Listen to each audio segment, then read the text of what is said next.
Pagkatapos po ng holiday season, ano naman po ang mainam natin gawin para malinis po ang ating colon? Okay, so that's a very interesting question, ano po, Miss Jackie. So actually, in terms of colon health, food na pinaka-attributed talaga no for good colon health is yung mga fiber-rich foods natin. So it's actually a good strategy to keep our colon clean and healthy. So pag sinabi nating fiber-rich food sources, it can include a variety of whole grain foods. Nandun na nga yung brown rice, oats, quinoa. So you can also choose yung mga tinatawag nating fibrous fruits. So kasama doon yung mga berries, apples, pear, and oranges. Of course, nandyan din yung mga leafy green vegetables. Tapos kasama rin dyan yung mga nuts and seeds. So yun yung mga foods that are documented or found to have beneficial effects in terms of our colon health. Paano makaka-bounce back doon sa normal weight after the holidays? Talaga naman, to the max na yung mga kainan.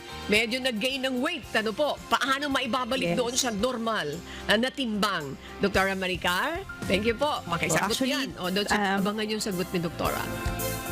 Tama-tama yung question nyo, Ma'am Annie. Usually kapag after the holidays talaga dyan yung marami yung patients namin coming in for weight management concerns. So in terms of normal weight kasi, there are two important factors to consider for us to maintain a healthy weight. So number one is adequate calorie intake.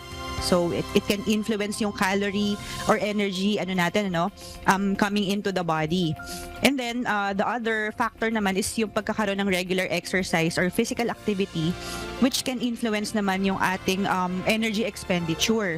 So if you want to lose weight, you should aim for a negative energy balance, meaning you should not be eating more than what you can burn. So pero yun nga kapag halimbawang nag-indulge na nga po tayo during the holiday season, kaya nag-gain yung yung ating mga patients kasi they ate more calories tapos minsan sedentary activity lang yung nangyayari sa atin diyan. So we should aim na kumbaga i-reverse yon. So pag halimbawang back to kumbaga back to the post holiday period na, try na ulit na i-manage yung calorie intake, and then aim for including exercise in your daily regimen.